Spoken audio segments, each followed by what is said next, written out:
do teu trono, Pai, direto para a tua igreja, para a tua noiva, Pai. Reveste ele do alto da cabeça à planta dos pés, Pai. Purifica os lábios, com braços vivos do teu altar, Pai. Que ele possa cada dia mais diminuir, para que tu possas crescer, Pai, na vida dele, Pai. Faz o que te apraz nessa hora, nesse momento. O altar é teu, o pregador é teu, somos teus, Senhor.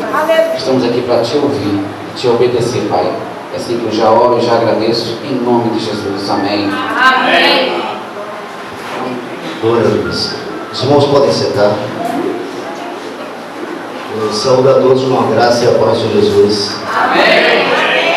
Para mim é um grande desafio, porque eu amo esse desafio, na verdade. Aleluia. Missões, né? Eu nasci e Deus me formou missionário desde o dia que eu nasci. Aleluia. Eu nunca soube o que era até o dia que me foi revelado por Ele. Aleluia. E eu louvo a Deus pela escolha dele. E Ele nos escolhe. Aleluia. Mas sem mais delongas, eu gostaria que você abrisse sua Bíblia em Filipenses, Meu Deus. capítulo 1 de Filipenses. Aleluia, igreja. Glória a Deus. Aleluia. Capítulo 1, capítulo 1, a partir do verso 20, diz assim: a minha ardente expectativa, podem ficar sentados, viu? A minha ardente expectativa e esperança é de nada ser confundido, mas ter muita coragem para que agora e sempre Cristo seja engrandecido no meu corpo, quer pela vida ou quer pela morte. Amém? Amém. Só esse versículo eu vou ler, eu ia ler todo o contexto, mas eu vou explanar para vocês um pouco desse contexto. Eu gostaria de chamar a primeira atenção a saber: você tem convicção do seu chamado? Aleluia. Ou melhor dizendo, você sabe qual é o seu chamado? Aleluia.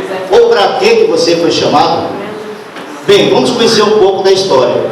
No princípio, quando Deus criou o mundo, Ele pegou o homem. Eu gostaria de chamar Sérgio aqui, por favor. Ele pegou, criou o homem, fez chamado Adão. E ele tinha uma grande amizade com Adão, porque ele andava de braços dados com Adão. Ele percorria todo o jardim do Éden.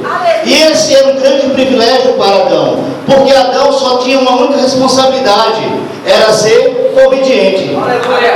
E na sua... Pode sentar, Sérgio, obrigado.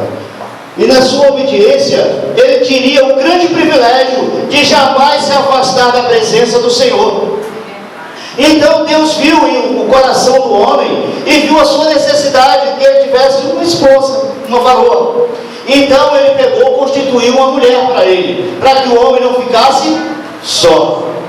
E deu ainda a responsabilidade do homem, que era, além de cuidar, né, do jardim, dos animais, dar nome a não só os animais, mas também as aves do céu, e cuidar das plantas e se alimentar delas. Ele também ficou com mais uma responsabilidade: era cuidar da mulher. E ele disse, uma vez que eles dois estavam criados, ele disse para Adão e para Eva: olha, vocês têm uma grande responsabilidade. Ali no meio do jardim do Éden, tem um fruto que vocês não podem comer dele. E lá, se vocês comerem, certamente morrerão.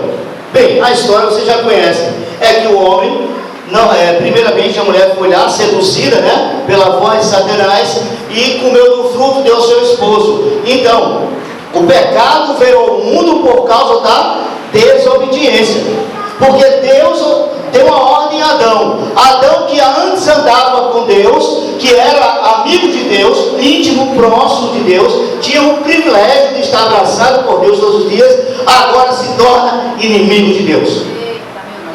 E o homem, como inimigo de Deus, ele perde todos os privilégios, ele perde tudo o que poderia ter de bom. E agora, além dele perder tudo o que tem de bom, ele também perde o privilégio de andar no jardim do Éden. Aonde existiam maravilhas, aonde não existia pecado, agora o pecado abunda o homem. O pecado vem e toma o homem em suas mãos e o domina. E Deus diz em Gênesis capítulo 3, versículo 15, dizendo: olha, isso tudo aconteceu, mas olha, eu quero dizer para vocês que um dia virá uma semente, essa semente virá da mulher, e essa semente, ela trará vida, ela esmagará a cabeça da serpente, e ele lhe ferirá machucar o calcanhar. Meu Senhor da glória.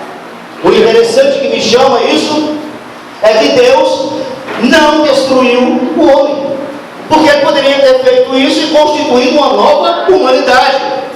Ele deu uma oportunidade ao homem e disse: olha, vocês estão mal, vocês não estão nada bem. Além de ser meu inimigo, eu vou amaldiçoar a terra. E o homem viverá agora do suor do seu próprio rosto. Aleluia. Vai ter que trabalhar, vai ter que se esforçar. Enquanto eu não providencio a remissão de vocês, enquanto eu não providencio a nova comunhão com vocês, até lá eu vou tentar ensinar vocês o que você tem que fazer. E Deus começa a ministrar no coração do homem. O homem começa a crescer e começa a criar cidades, começa a criar situações, começa a tentar educar sua família. Mas o homem sempre se dá mal. Nos relacionamentos, são criminosos, são destruidores, ambiciosos por causa do pecado. Mas que pecado? A desobediência. Lembre-se bem, a desobediência foi o caso pelo qual nós hoje estávamos distantes de Deus. Mas a humanidade que não recebeu Jesus Cristo como Salvador, ele continua como? Distante de Deus, inimigo de Deus. Por isso que a ira de Deus ainda continua sobre a face da terra. Ela só não nos atinge porque nós temos a proteção do Espírito Santo de Deus.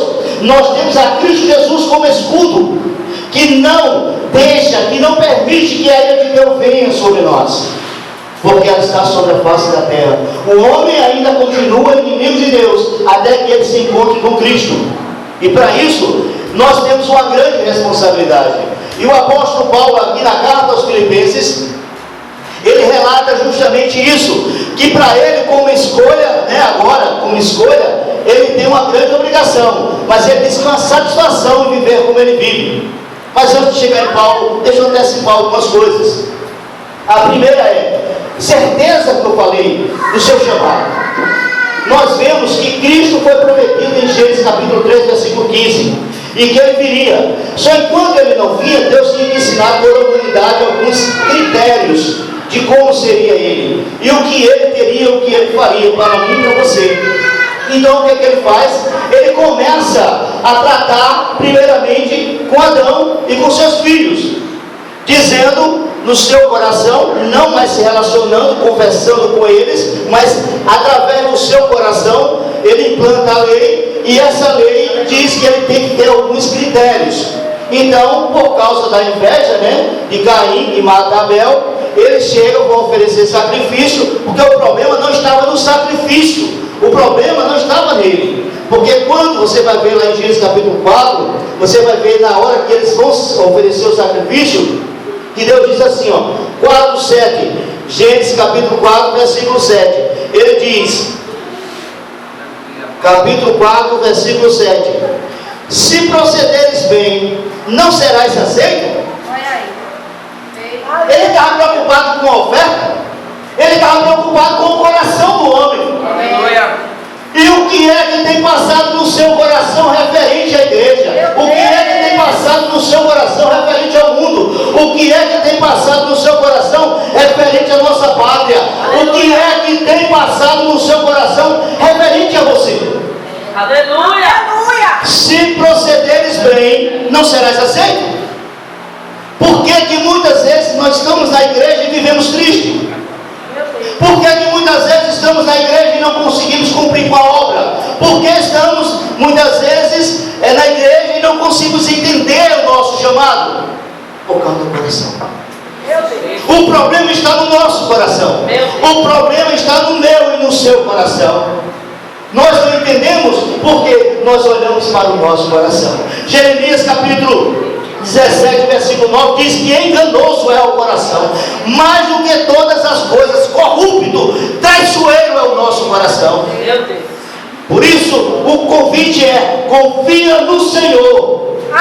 É o salmista Davi que dizia isso, e também Jeremias diz isso lá no versículo 10, pois eu, o Senhor vosso Deus, eu sou aquele que esquadrinha o vosso coração e a vossa mente, para dar segundo a vossa intenção. Deus analisa a intenção do nosso coração. Não são as minhas palavras que são analisadas. Não são as minhas atitudes que são analisadas. Não são os meus pecados que são analisados diante de Deus. Não. O que é analisado no meu coração por Cristo, o que é analisado por Deus, é o meu e o seu coração. Por isso que você não compreende. Por isso que você não entende as coisas de Deus. Porque nós precisamos estar na dependência e na confiança do Senhor.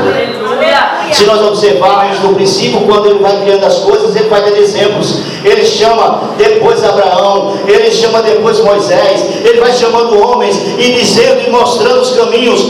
Eu não quero me detalhar em cada um deles, porque é muita coisa, mas eu quero me detalhar mais na frente. E eu quero dizer para vocês que tudo concorre para o bem daqueles que amam a Deus segundo o propósito do seu chamado. Deus disse no princípio, depois que o homem pecou, se afastou, ele deixou uma ordem. Aí o homem começou a pecar de novo, destruiu por todo Noé. Aí disse: Noé, prepara uma arca, eu ia destruir toda a humanidade, mas por causa do meu amor por eles, eu vou deixar sobreviver a sua família. E além da sua família, vai ter também, eu quero uma nova família, eu quero novos povos, eu quero que esse pessoal vá levar uma nova mensagem. Eu quero que eles andem pela face da terra. Eu quero que eles proclamem o meu nome para que eu seja conhecido entre todas as nações. Mas qual era a preocupação do povo? Não, vamos adorar a Deus. Vamos adorar a Deus. Vamos construir para nós um lugar, um templo enorme e alto, que chega até os céus, porque lá vamos estar bem pertinho de Deus, e o nosso nome não correrá sobre a face da terra. Nós não seremos contaminados pelo povo. Era esse o pensamento do povo. E eles constroem uma torre chamada Babel. Onde é que estava o problema do povo? No coração. A motivação do coração está errada. Uma motivação errada destrói toda a vida.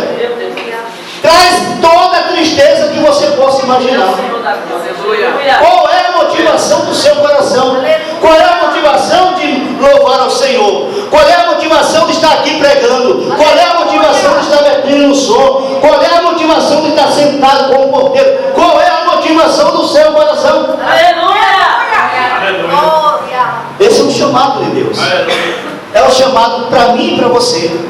Nos chama a termos convicções do nosso chamado, para que a motivação do meu coração seja louvar, engrandecer, exaltar ao Deus do impossível, ao Deus que tudo pode, ao Deus que é grande, é onipotente, é onisciente, a Ele que tudo vê e tudo sabe, a Ele que tenha toda a sabedoria humana e conhecida em toda a terra, a Ele que tem todo o poder, porque Cristo disse que foi-me dado todo o poder no céu e na terra. E aleluia, glória a Deus. Esse poder emana dentro de mim e de você. Daqui a pouco você vai saber. Então o povo constrói Babel. Deus olha do céu e diz: o povo não entendeu a minha mensagem. Eu disse para ele que eles tinham que correr, anunciar: ei, Deus disse que Cristo vai voltar, Cristo está voltando, Cristo está chegando, olha, logo na frente, Cristo está voltando, Ele está chegando, eu vou anunciar, eu creio nisso, você precisa crer nisso, era isso que Deus queria. Aí o povo diz: não, eu vou construir um lugar para adorar o Senhor, eu vou construir um lugar maravilhoso para adorar o Senhor, constituir família e ficar aqui sentado. Aí Deus diz: não me agradei da posição do coração de vocês, desçamos e causemos divisões. Por isso que ainda hoje tem divisão de igreja. Não é Satanás não, é Deus, para que o nome dele seja proclamado em toda esquina, em todo lugar. Meu Senhor da glória. Porque é Ele o Senhor dos senhores, é Ele o Rei dos reis. Quando ela ordena, até o diabo atende. Tem que obedecer, porque Ele é o dono de todas as coisas. Glória a Deus. Glória a Jesus. Isso acontece e o povo se separa, porque eles não compreendem. Toda vez que chegava, dizia: no Encanabaturi, Vishnario, Piacaia. E o outro dizia: Icapapititu, Pataquilha. E o Tulu, Yahavia, Miaçúquia. E o outro, Cagarumiaqui, Cagacapu. Ninguém entendia ninguém. Ninguém entendia mais ninguém. Por isso Deus fez que todos saíssem e começassem a constituir novas nações. E nessas nações Deus começou a ser revelado. Então vem a revelação de Deus na história. E chegamos até Cristo Jesus. Não posso me demorar, muita história. Mas chegamos até Cristo. Havia uma promessa, Gênesis 3,15, que da semente da mulher. Aleluia, glória a Deus.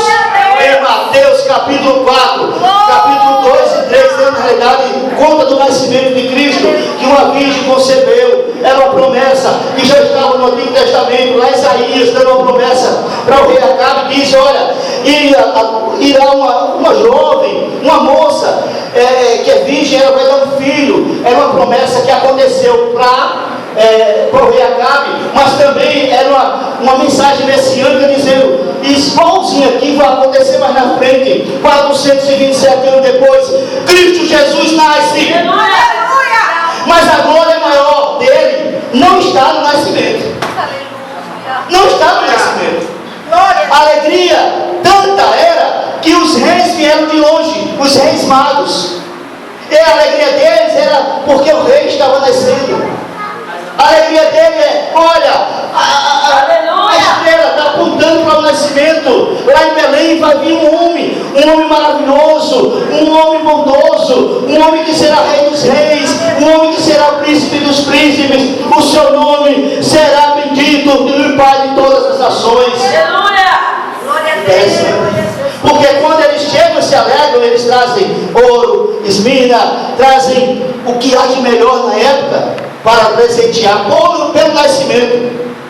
E os anjos cantavam aleluia, e foram anunciados no manjedouro ali que ele estava, toda a glória de Deus. Aleluia, Jesus amado.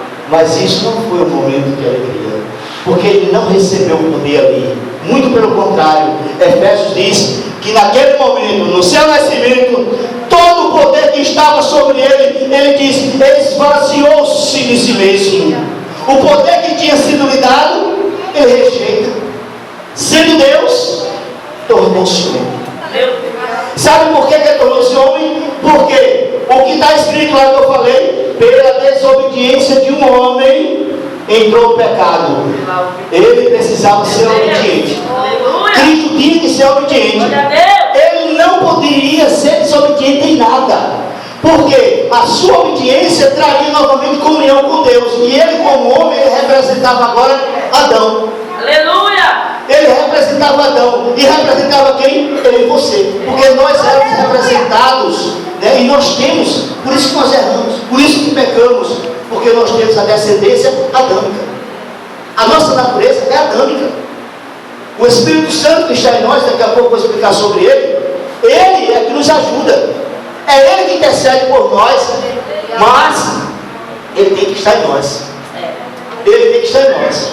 E para estar em nós, interessante, que Cristo, quando morre na cruz, ele faz uma promessa. Antes da sua morte, quando está com os discípulos, ele faz uma promessa. E ele diz mesmo assim: olha, vocês não se preocupem, eu vou morrer, eu vou para o Pai, mas não vou deixar vocês sozinhos não. Agora vocês vão ter uma pessoa com vocês. Uma pessoa que é igualzinha a mim, tem a mesma autoridade que eu. Ele só não é carne, mas ele é igualzinho. Ele vai auxiliar vocês, ele vai ajudar vocês, ele vai fortalecer vocês, ele não vai deixar vocês órfãos, ele não vai deixar você sozinho. Aí o que é que ele faz? Ele morre na cruz. Era um momento de choro e de pranto, não é? Mas no céu era um momento de glória e alegria. Aleluia! Porque ele disse: está consumado, Pai. Eu fui obediente até a morte e morte de cruz. Por isso, Pai, agora eu tenho direito de poder no céu e na terra. E esse poder que está sobre mim, eu derramo sobre a minha igreja. Eu derramo sobre a minha igreja. Mas a igreja não entendeu a mensagem. Aleluia! Qualquer um queria ser crente, qualquer um poderia ser, qualquer um poderia estar na igreja, mas não. É Ele que através, as pessoas estão no mundo, todo mundo está no mundo. Ele tirou com você do mundo? Tirou você do mundo? Nós estamos no mundo, Quem está na faculdade. Quem está no mundo, está no mundo. Então, todo mundo está no mundo. Aí ele chega, aqui é a representação do Espírito Santo de Deus. Ele chega com esse próprio. Ele vai e coloca você com esse Espírito Santo. Ele reveste você com o Espírito Santo. Ele não tira você como você está. Ele reveste para que você seja diferente. Seja diferente aonde você está. Não corra da sua responsabilidade, não. Não corra da sua responsabilidade. Seja diferente aonde você está. Está no meio da prostituição, seja diferente. Está no meio do roubalheiro, seja diferente. Seja testemunho. Essa responsabilidade minha e sua.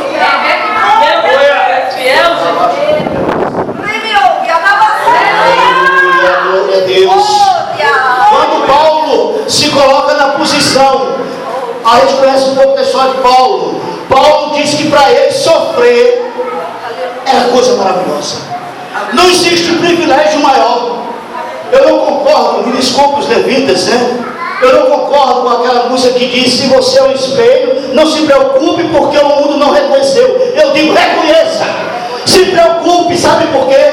Porque a Bíblia diz que nós somos chamados para sermos sal e luz. Se você não é sal nem luz, quer dizer que as pessoas não estão preocupadas. Então, se você é um espelho de Cristo, se preocupe se ninguém está lhe reconhecendo. Você tem que ser reconhecido, não por fama, mas por ser filho de Deus.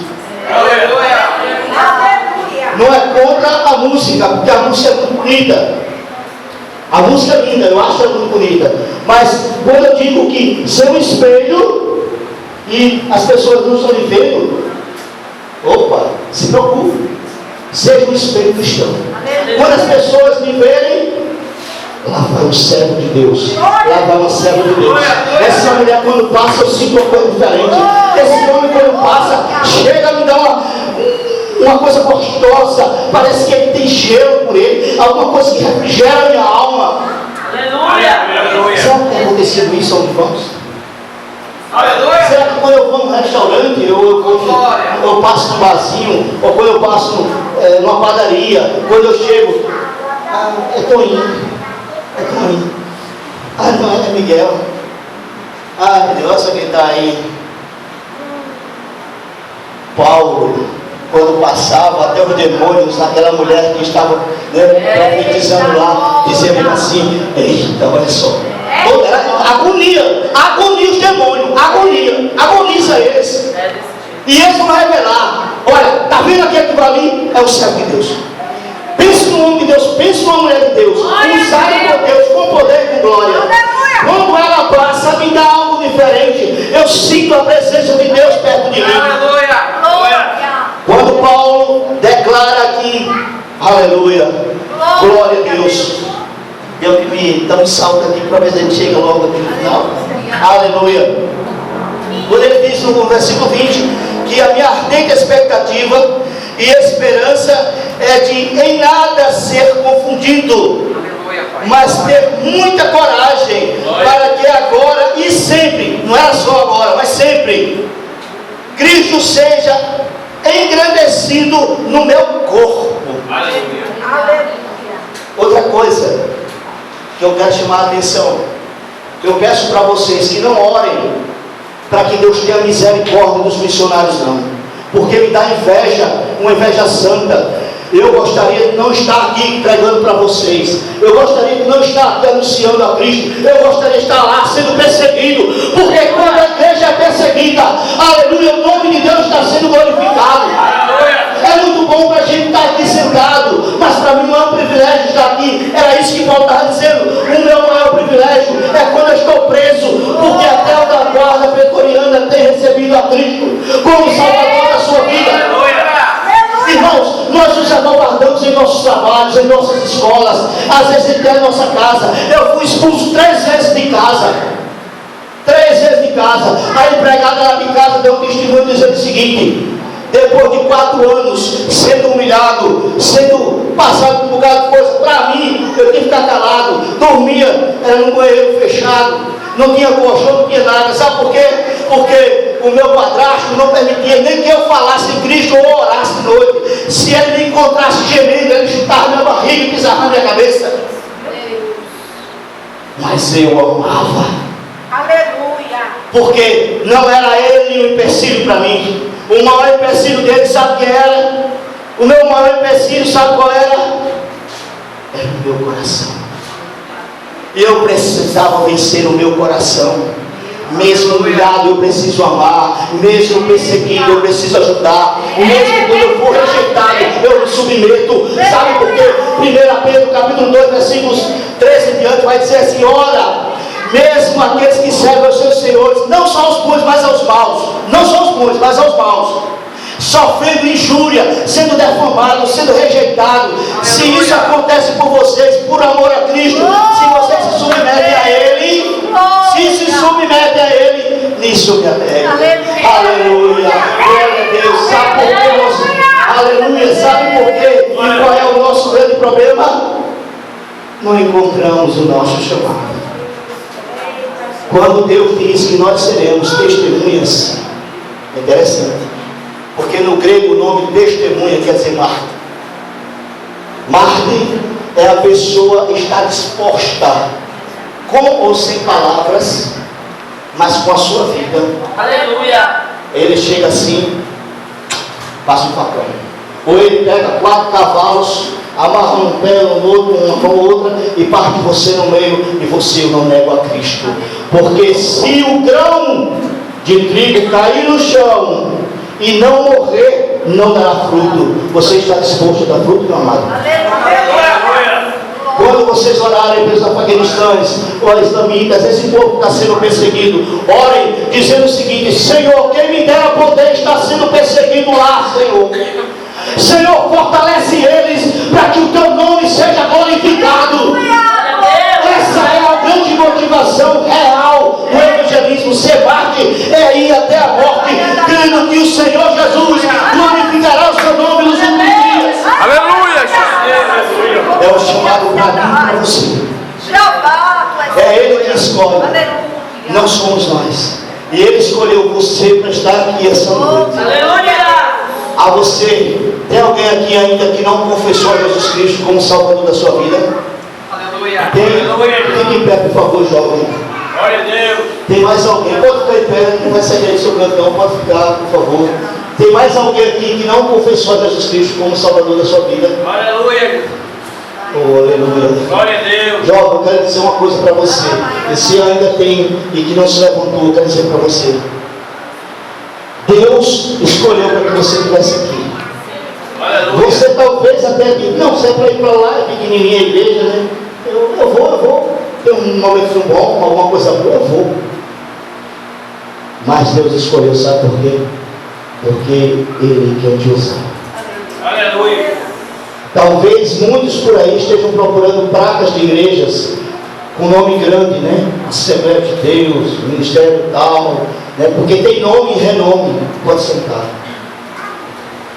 Mas Deus não está à procura de congregações, está procurando corações. E não importa onde ele estiver. Lembre-se, Paulo era Saulo, era um perseguidor, ele estava fora da igreja, mas Deus trouxe para dentro da igreja, para ser igreja, e igreja perseguida.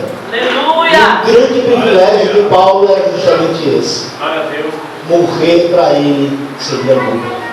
Estar com Cristo seria maravilhoso, mas por causa da responsabilidade que estava sobre ele, ele precisava ficar, e ele ficou. Glória a Deus. E nós sabemos um pouco da história, é que Deus permitiu que todos aqueles apóstolos fossem mortos, uns degolados, outros pendurados na cruz, como Pedro, né, foi pendurado de cabeça para baixo. Conta a história, não a Bíblia. João foi o único que não foi decapitado, não foi esfolado, mas foi cozinhado vivo, né? Ele foi lançado num caldeirão, todo estava cheio de cordas, foi lançado vivo dentro de um caldeirão, conta a história. E esse caldeirão era de azeite, só que nada dele foi queimado, e quando ele saiu de dentro, se levantou, as suas cordas não estavam mais ele. E a rainha disse assim: olha, pega esse homem, já que nada disso destrói ele, lança ele lá para os animais ferozes na ilha de Patmos. Aí João disse mesmo assim: para mim não importa, o importante é glorificar o nome do meu Senhor. Por causa desse testemunho, nós temos hoje o Apocalipse escrito